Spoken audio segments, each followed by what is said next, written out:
Handling objection in this space is not easy. It's something that it's a muscle that you need to continue to develop in this space. Early on, when I first started, prospects said no, I'd get really upset. I'd just be like, you know what? I don't want to deal with this anymore. I don't want to have anything to do with marketing anymore. And that was typically my approach. And it never worked. It never took me anywhere. I ended up just deviating into other stupid stuff, right? So what did change though for me was when I began to realize that I need to stop doing that, and if anything, I need to begin to start reassessing my approach and looking at it from both perspectives, you know.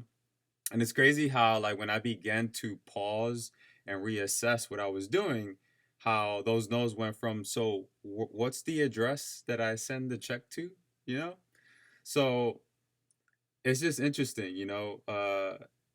I hear it inside of my community all the time. You know, there's guys that are like, yo, gee, client said no, I'm pissed. Like, I see it all the time. I'm talking to them all the time inside of my community. And you're not alone. Still to this very day, there are times when prospect says no.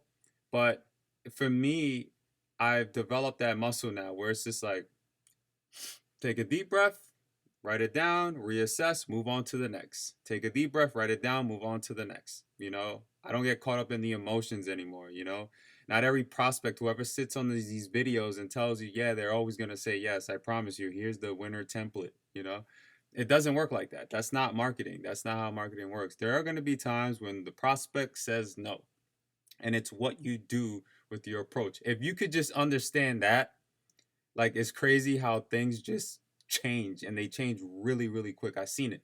Why? Because I'm full of proof. I'm still here to this day, 2026, through the grace of God, but I'm still here to this day. You know, not because I got caught up in my emotions, but because I was willing to reassess my plans. So I want to talk about this a bit more inside of my ecosystem that I created for my members. So if you like that, definitely reply to the email, reply RTM.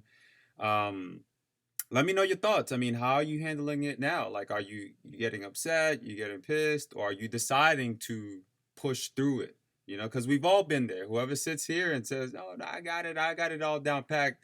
Okay, so we'll see how, like, when you put those proposals together, you know, because like I said before, I've seen it. I put proposals together, put the payment plan together, send it to the prospect. We talked back and forth, yada yada yada. They said no.